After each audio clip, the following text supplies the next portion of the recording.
스루풋 콘스트레인 타임즈 2024년 5월 27일자를 진행하겠습니다. 구독, 좋아요 부탁드리고 필요하시면 1.5배속을 보시기 바랍니다. 어제 한 일중 정상회담에 대해서 로이터 통신은 좀 한계가 있을 거라는 그런 예측 분석 기사를 냈습니다. 그래서 국내 뉴스에서 실제 회담이 이루어지면서 오늘 또 3자 회담 성명이 나올지 어떨지 모르겠습니다만은 일단은 각 개별 회담에서 나온 뉴스들이 나오기 시작했네요.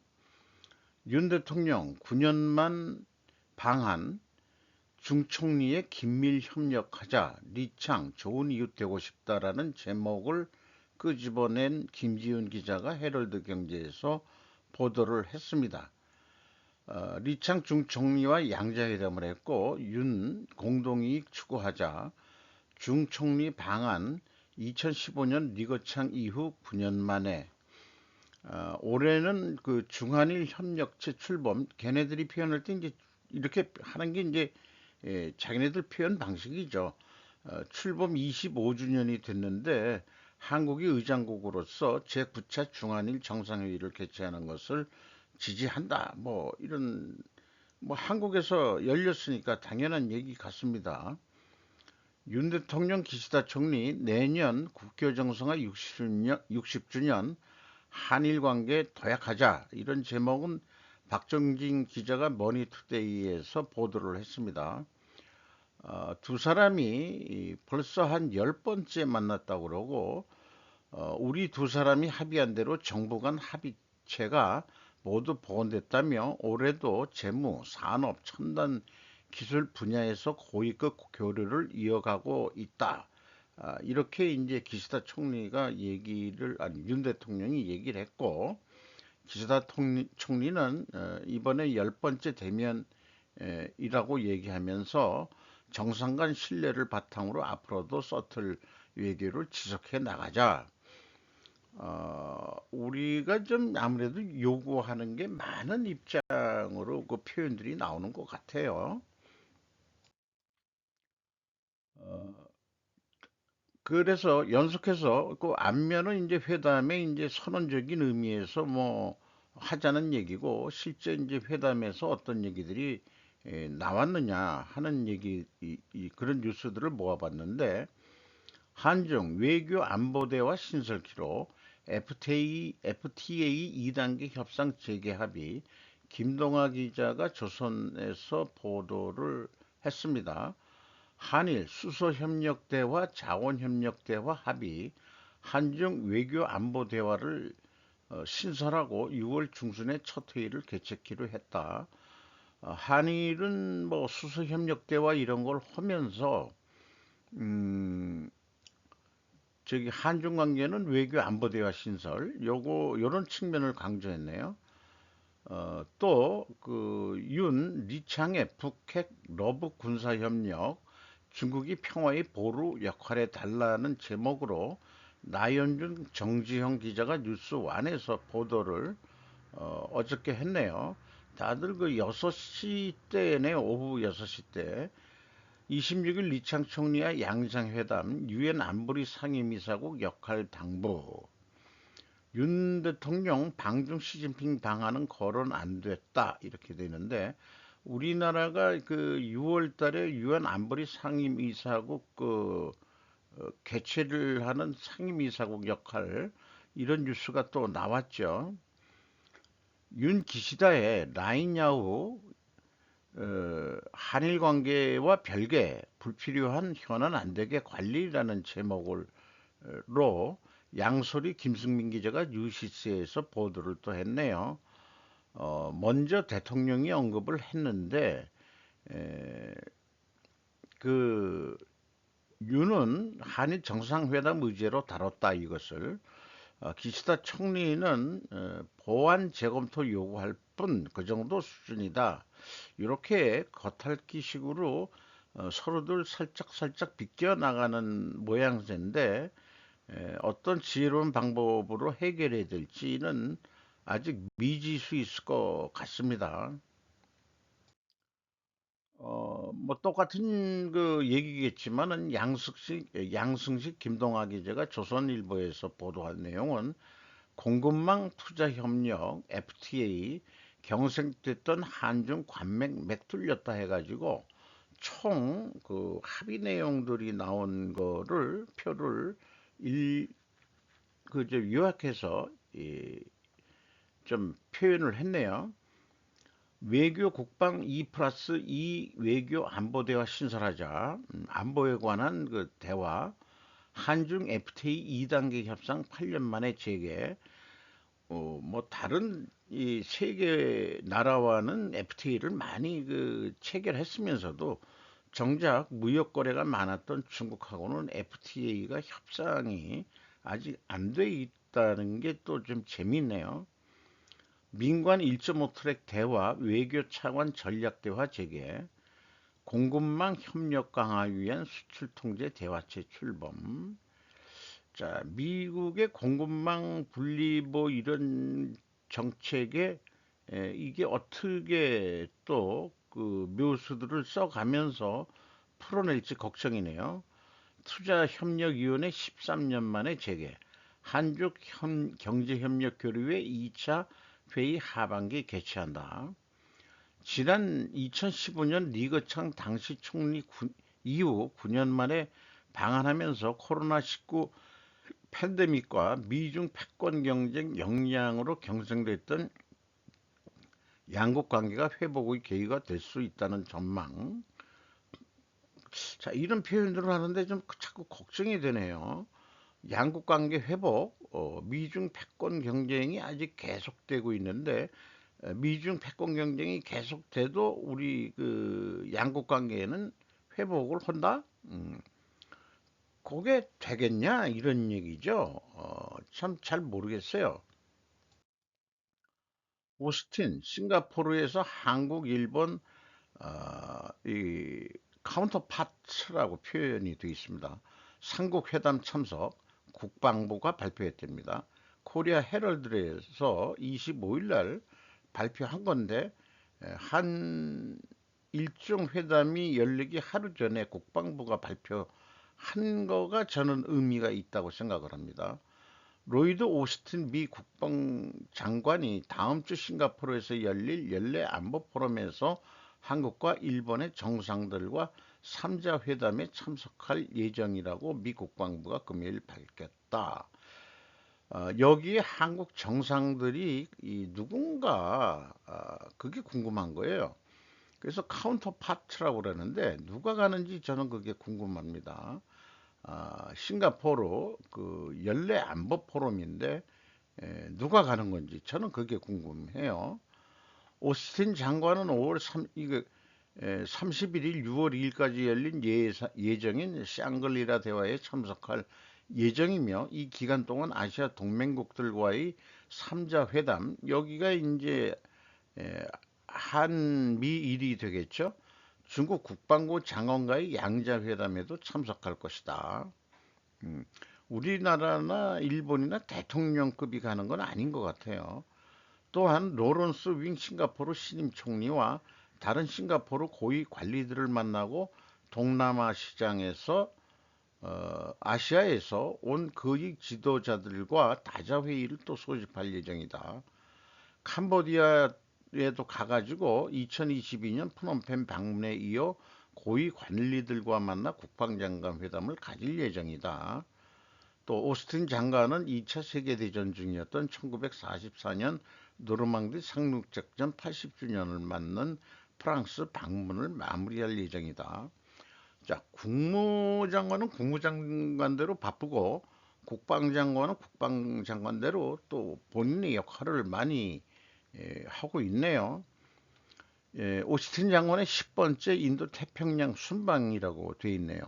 국방부가 평화, 안정, 억제를 위한 공동의 지역 비전을 지지하기 위해 동맹국 및 파트너들과 미국의 관계를 지속적으로 강화하고 있는 가운데 이루어졌다고 국방부는 발표를 했답니다. 이건 뭐 제가 그냥 생각해 본 건데 한국에서 열린 한일중 회담에서 뭔 얘기들을 하셨나? 아, 샹글리아 대화 때 그 뭐 안보 대화 우리 재개한다 뭐 이런 얘기도 있으니까 미국 측에서 한일중 회담에 대해서 어떤 시각으로 보고 있을지도 매우 궁금하기도 합니다.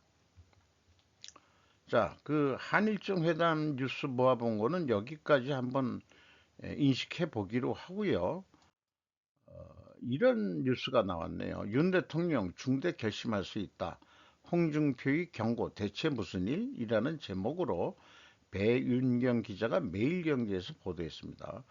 홍준표 대구시장이 여당이 대통령을 보호하지 못하고 질이 멸렬하면 윤석열 대통령은 중대 결심을 하지 않을 수 없을 것이라고 밝혔다. 중대 결심이 뭔지는 저도 잘 홍준표 그 대구시장이 하는 중대 결심 또는 중대 결정이 뭔지는 저도 잘 모르겠습니다만은 홍준표 씨가 생각하는 뭔가 있겠죠? 그런 게 있을 것 같습니다. 더불어민주당 등 야권이 오늘 28일 국회 본회의에서 최상병 특검법 재표결을 예고한 가운데 국민의힘 의원 4명이 특검법 찬성 의견을 공개적으로 밝히자 그에 대한 생각을 밝힌 것으로 해석이 된답니다.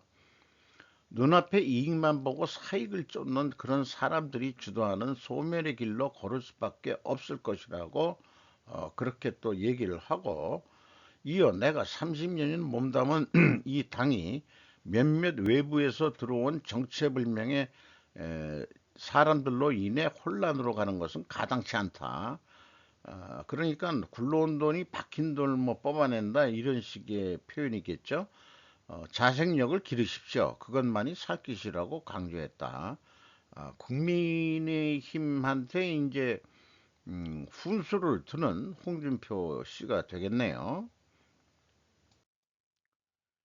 대기업 경영 10명 중 8명 60세 이상 상속세 제도 개선 이현주 기자가 뉴시스에서 보도를 했습니다. 대한상의가 한국경제 이대로 괜찮은가 첫 시리즈로 보고서를 냈답니다. 높은 상속세율이 기업 투자 일자리 창출을 저해한다. 96년에 40%에서 2000년에 50%까지 지속 인상된 상속세율을 인하하고 기업이 출연한 공익법인의 상증세 부담을 완화하는 등 제도 정비가 필요하다는 게 보고서에 나왔대고요. 최태원 대한상의 회장은 대한민국 지금까지 해왔던 대로 이대로 괜찮은 거냐라는 화두를 던지며 새로운 방법을 찾아야 한다고 주장한 바가 있죠. 기억나는 것은 한일 경제 공동체를 만들자는 거였습니다. 상인은 높은 상속세율이 직접적으로 기업 투자와 일자리 창출을 저해 경제 성장을 제약한다고 지적했다.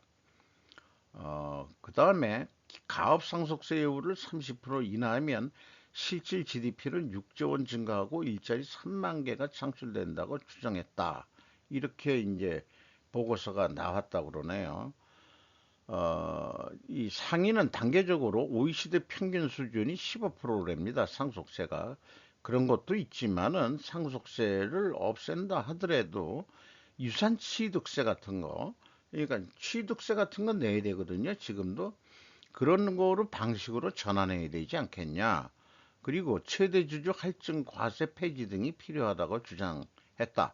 아울러 중장기적으로 상속세를 폐지하고 제3자의 자산을 처분할 때까지 과세를 이연하는 자본이득세로 전환해 경제 활력을 높이는 방향으로 제도 혁신이 이루어질 필요가 있다고 덧붙였다. 이런 얘기네요. 상속세가 너무 높아가지고 또그 중소기업들도 아예 포기를 하고 승계 안 하겠다 이런 일이 많이 나오니까 그렇게 하면서 무슨 경제 발전을 하면서 그 국민들 소득을 안정시키면서 어떻게 할 수 있겠냐. 이게 좀 복잡한 게 깔려 있겠습니다만은 상속세를 없애는 방법도 저는 좋은 방법이라고 생각을 합니다. 그게 있으면은 열심히 이 사람들이란 것은 동물하고 틀려가지고 사람도 동물입니다만 만들어 놓은 부를 이 상속시키려고 하는 거 그건 본능인 것 같아요.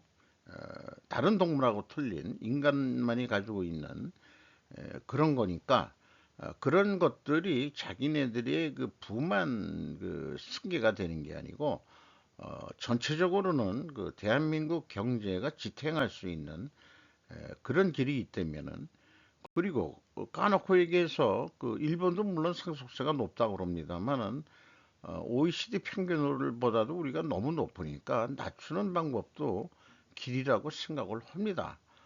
좀 그러면은 좀 부담이 적어지겠죠. 네. 아프리카 포럼, 한 아프리카 포럼 번영경길 모색, 지다경 기자가 코리아 헤럴드에서 보도를 했습니다. 아니, 한 아프리카 포럼을 정부가 한다고 돼 있는데 요거는 뭔가 해서 봤어요. 그랬더니 이 정부가 6월 4일에서 5일 서울에서 아프리카 국가들과 함께 개최 예정인 그런 그 한 아프리카 포럼에 앞서서 그걸 기념하기 위해서 어, 이 헤럴드 미디어 그룹 회장이 최진영 씨라고 돼 있네요. 서울 스위스 그랜드 호텔. 스위스 그랜드 호텔이 저기 어디 이, 이 저기 불광동 가는 쪽에 어디 있던 것 같던데 제 기억으로는 맞을 거예요. 거기에서 이제 했다 이렇게 저기 돼 있네요. 어, 그 연례 아프리카나를 기념하기 위해서 이제 그 헤럴드 미디어 그룹이 이제 에, 개최를 했다 그런 얘기네요. 기념하기 위해서 이런 내용이 되겠습니다. 일요일 날그 유명 유튜버가 그 슈카월드가 있죠. 뭐 많이들 익히 그 얘기가 된 이란 대통령 사망에 대해서 좀 앞뒤 전후 사정 등 또 다른 여러 가지 뉴스들을 모아가지고 편집을 해서 방송을 했는데 음, 참 재미있게 해나가는 능력은 대단해요. 그거를 저는 이제 상관관계라고 얘기를 저는 하고 싶은데 어, 조금 이제 그 나이 차이가 있다 보니까 한계를 저는 좀 느끼긴 하지만 아직 호기심이 있습니다. 어쨌든 이 대통령 위에 더 높은 권력자가 그 알리 하메인이 최고 종교 지도자 라흐바르라고 발음을 하나요? 자관 종교 지도자가 어, 군 최고 사령관이면서 행정부, 입법부, 사법부, 군대를 모두 통솔하고 어, 도덕 경찰까지 지휘를 한다 이렇게 돼 있는데 그럼 이란 대통령은 뭐 하는 사람인지 지금 국무총리격인 건가 그러면은 그 정도 수준 되는 것 같은데 대부분은 대통령을 거쳐서 이제 최고 지도자가 되는 길을 간다 이렇게 소개를 하고 있어요. 지금의 그 알리 하메인이 그 지도자인 것 같습니다. 라이시 이란 대통령의 별명은 테헤란의 도살자로 이렇게 돼 있었다고 그러고 사고 지점은 그 터키도 가깝고 아르제바이잔과 가까운 요 그 국경 근처에서 사고가 났는데 그 이 댐 건설 축하하는 그런데 갔다가 이제 헬기 타고 돌아오면서 헬기가 추락해서 사망한 거로 확인이 됐죠. 여기에 이제 이스라엘의 대응이 조리돌림하는 이스라엘이라고 표현했습니다. 뭐 조롱을 했다고 봐도 되겠죠. 사실 헬리콥터 조종사가 모사드 요원이었다. 이라는 조롱성 글을 올려 논란이 일어났다. 그리고 유엔 주재 이스라엘 대사 길라드 에르다는 최근 유엔은 하마스의 협력자로 변했으며 그 이상일지도 모른다. 유엔은 거의 자체가 테러 조직이다라고 아주 강하게 비판한 내용도 소개를 하고 있습니다. 그리고 이란은 사실 경제가 50년 정도 계속 정체되어 있는 상태다. 이렇게 얘기를 하고, 어, 우리 대통령의 낡은 헬기를 타다가 추락한 것은 누구 때문이냐? 그게 원래 미국산 헬리콥터였던 모양 옛날에. 근데 악마 같은 미국을 용서하지 않겠다. 부품 같은 거 공급을 안 해가지고 우리가 정비를 제대로 못했다는 것을 결국 다 니 탓이야. 이렇게 이제 돌리는 거죠. 자기네 그 헬리콥터가 유지 보수가 잘 안 돼서 추락을 했든 어떻게 됐든지 간에. 근데 그 악천후였죠. 그러니까 미국에서는 43년 된 헬기를 띄우기로 한 결정은 전적으로 이란에 있다. 더구나 그 기종은 미국에서는 이미 1998년에 생산조차 중단된 기종인데 뭔 말 같지도 않은 얘기는 아니냐. 이렇게 이제 미 그 대변인이 얘기했다는 것도 소개를 하고 있고요.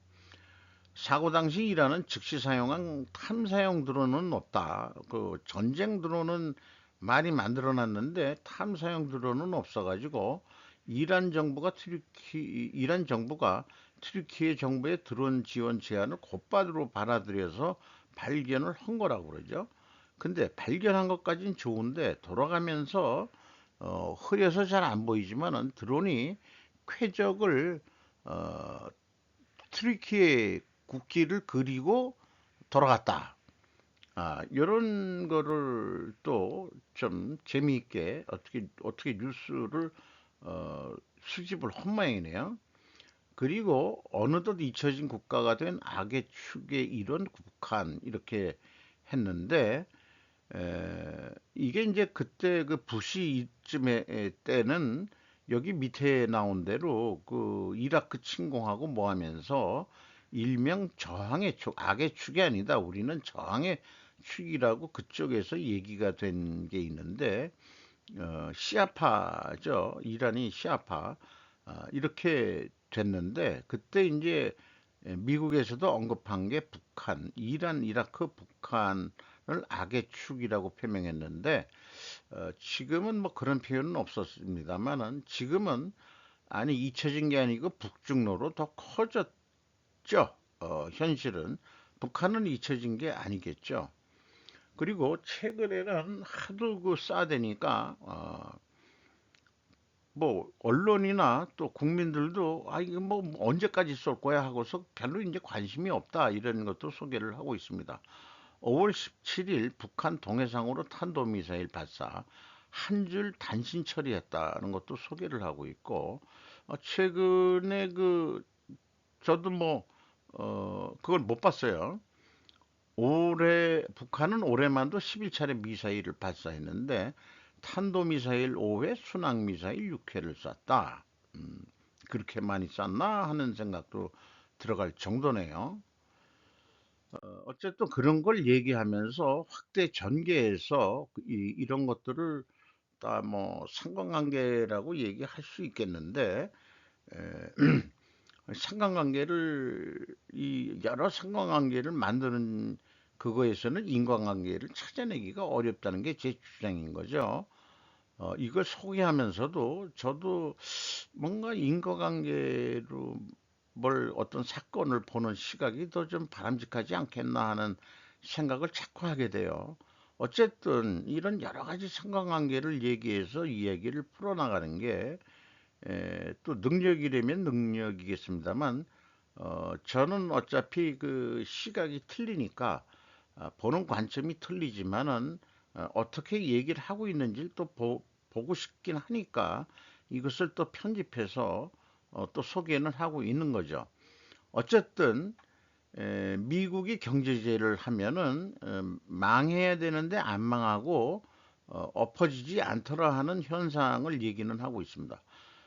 그래서 이 다른 나라를 예를 들었는데 현재 중국은 지금 엎어지는 중이죠. 여기에선 뭐 나라가 없어지고 그런 건 아니지만은 뭐 통계적으로 그 나라가 그 정권이 바뀌고 그다음에 무너진 경우는 제재를 100으로 봤을 때 한 13% 효과가 있었다는 것도 얘기는 하고 있습니다만은 미국은 지도부가 바뀌기를 원하는 거죠. 그런데 이제 13%뿐이 성공을 못했다 이런 얘기고 그래서 미국의 입장에서는 국민들이야 독재자에게 분노하라고 희망하지만 그게 아니더라 이런 얘기에 보통 지지율이 더 올라가더라. 그런데 지지율이 올라가는 이유는 이렇게 표현을 하고 있네요. 현 독재 정권이 싫은 사람들이 거기에 적응해서 살든지 아니면은 에, 그 도망을 가든지 음, 그래서 그 700만 명이 그 베네수엘라 국민들이 본국을 탈출했다는 거 소개를 하고 있고 그런 결과 마두로 대통령의 지지율은 오히려 올라갔다. 남아있는 사람들이 지지를 하니까 뭔가 이해관계가 다 있는 거예요. 그러니까 마두로가 대통령 하면서 자기네들 먹고 살기에 편한 사람들은 나갈 일이 없죠. 그래서 국기 결집 효과가 있다. 그 외부에서 자기네 나라를 공격을 하면은 그래서 위기가 오면 뭉치는 효과라고 그 얘기를 하고 있는데 미리 그 여기 제 견해를 그 쓴 거를 말씀드리면은 내부의 위기를 반전시키는 방법은 바로 외부로 적을 만드는 방법이다. 특히 북한은 정권 유지를 위해서는 더더욱 그런 방법을 쓰죠. 독재 정권을 반대하는 사람들은 국외로 탈출들을 대부분 한다. 이렇게 이제 얘기를 하고 있고요. 요즘에 그 중국 인민들이 그이 중산층까지도 어, 일본이나 이런 곳으로 그 이민 가는 결국 탈출이죠. 이런 거가 뉴스에 우리나라 뉴스도 어저께 소개를 했습니다만은 우리나라가 그 박정희 독재 정권 시절이나 이럴 때 이민들하고 뭐 하는 얘기들은 종종 옆에서 많이 봤어요. 근데 그때도 우리나라가 그 독재 정권, 박정희 독재 정권을 싫어서 탈출을 한 건지 우리나라 사람들은 이민보다도 그냥 저항을 그냥 국내에서 하고 갈 데가 없잖아요. 삼면이 바다고 북쪽은 또 북한으로 막혀 있으니까 고립된 섬인데 어, 뭐 그래도 그 여유 있는 사람들이 이민을 간 건지 어떤지 모르겠습니다만은 제 그냥 기억으로는 우리는 이민을 안 가고 그 안에서 정을 하면서 스스로 정권을 바꾸든지 뭐 그런 거로 노력을 한 거 아닐까라고 또 그 자긍심 있게 생각은 좀 해보게 되긴 되네요. 그런 생각을 했습니다. 어쨌든 푸틴이 지금 우크라이나 침공을 하고서는 오히려 그 예언이 맞았다고 하면서 어, 그 지지율이 올라간다는 얘기죠. 어, 그런데 미국은 일만 나면 곧바로 제재 폭탄을 날리겠다는 미국인데 미국으로서는 왜 그러냐? 또한 정치인들에게는 최고의 가성비 전술이기 때문에 그렇다.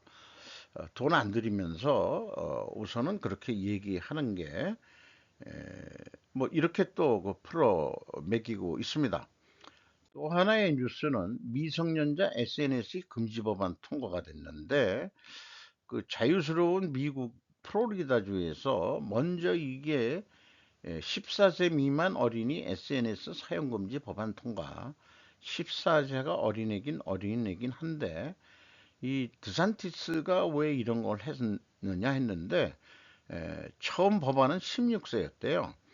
그래서 이제 그 거부권을 행사했는데 도저히 안 돼가지고 14세로 이제 그 내렸다는 거죠. 원래는 16세 미만 SES 전면 금지를 거부했는데 14세가 돼서 할 수 없이 서명했답니다. 그런데 이 법안을 주도한 피오나 맥파랜드 공화당 하원 의원이 있는데 SNS는 디지털 펜타닐 것 같다. 어린애 젖을 먹이면서까지도 그 의회에 나왔다는 얘기죠. 그리고 영국은 이렇게 표현을 했네요. 좋은 말 할 때 알고리즘 재구성해라. 그러니까 어린애들이 그 정신적인 어떤 그 피해 내지는 그런 거에 빠지는 중독이 되게 하는 그런 거가 아니고 알고리즘을 좀 재구성하라고 보다 강력한 연령 확인 조치, 아이들과 유해한 자료 격리시키고 중독성 높은 알고리즘을 재구성할 것 등 40개 이상의 실질적 조치 포함해서 그 SNS 업계들한테 요구를 하고 있다는 거죠. 새로운 아동 안전 수칙이 지켜지지 않을 경우 영국은 18세 미만 청소년들의 SNS 사용을 금지할 수 있다. 호주는 14세 미만 SNS 계정 금지 법안이 현재 추진 중에 있다. 이런 소개를 하면서 중국은 예전역에 그 2021년부터 규제를 실시해가지고 10대 사용자들은 하루에 단 40분만 접속하기로 되어 있고 14세 이하 사용자에게는 에, 저녁 10시부터 새벽 6시까지 접속이 차단된다.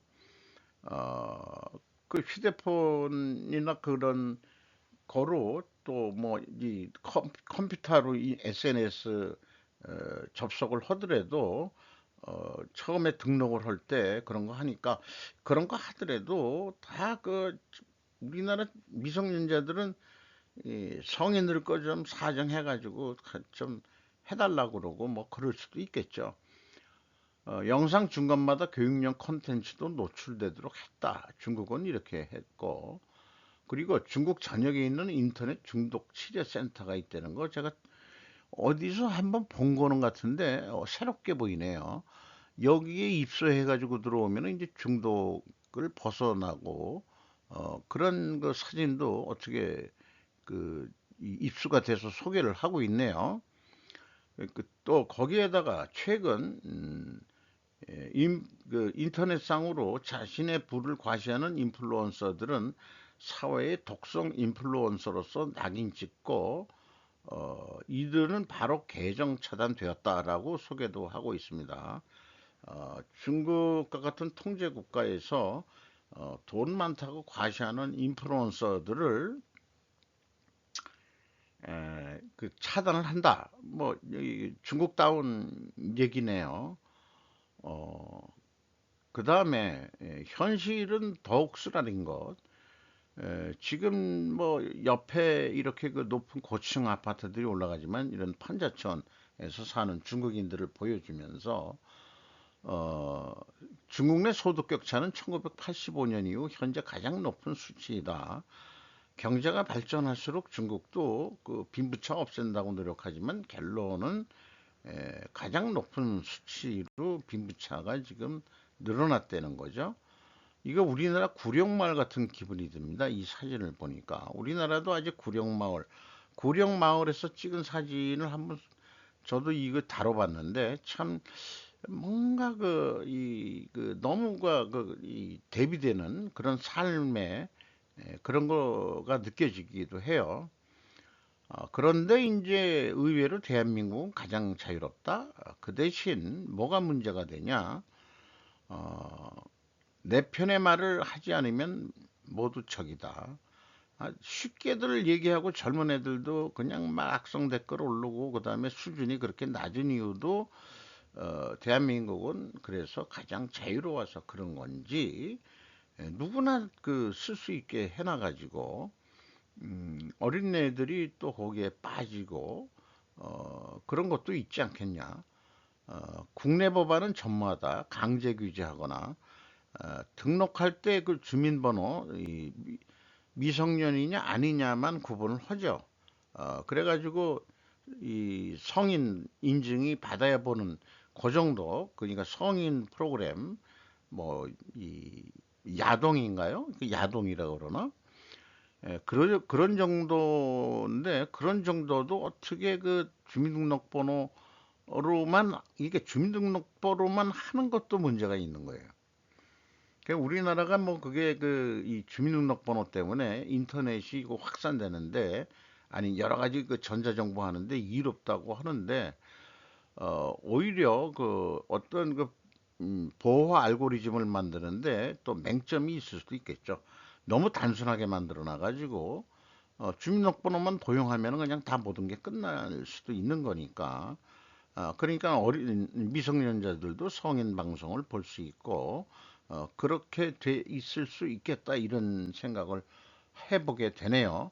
어쨌든 이렇게 자유롭게 하다 보니까 자관 인터넷의 그 어떤 인터넷 민주 그 민이 돼가지고 인터넷 국민이 돼가지고 내 편의 말을 하지 않으면 적이 돼가지고 또 악성 댓글에 뭐 또 잘못하면은 자살까지도 일어나고 또 뭐 소송 사건도 일어나고 그 부정적인 측면이 좀 많이 있기도 하죠. 그러니까 우리나라도 지금은 뭐 악성 댓글을 법을 뭐 한다고 그러지만 여기서 소개하는 대로 우선은 미성년자 그 사용 규제 미국에서부터 그걸 하고 선진국에서도 하고 있는데 이게 그 SNS 하는 그 사업자들이 다 돈 욕심에 너무 그렇게 그 제한적인 알고리즘을 안 만들어 놔서 그런 거 아니냐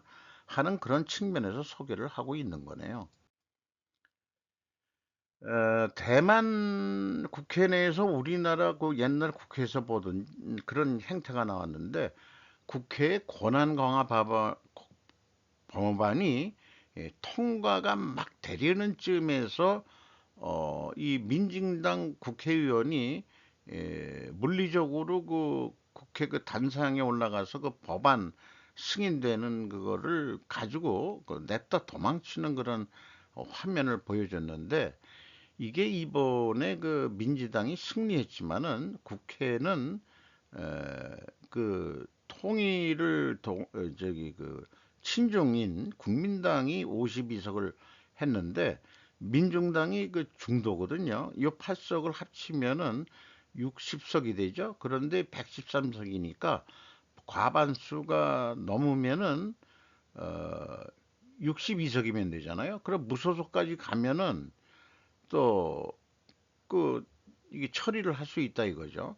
아주 이 박빙의 그런 거에서 이게 통과가 됐는데 자관 국회 권한이 대통령 아니 총통보다 더 높은 지위에 있게 만들어서 총통을 통제하겠다 이런 얘기거든요.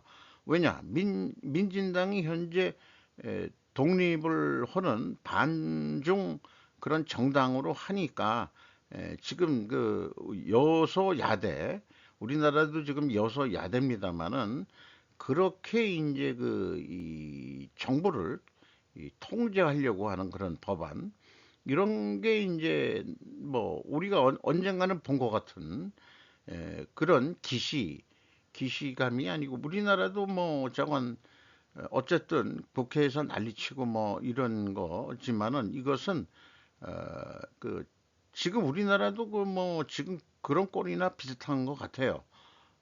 여소야대가 돼가지고 그런 상황인 것 같습니다.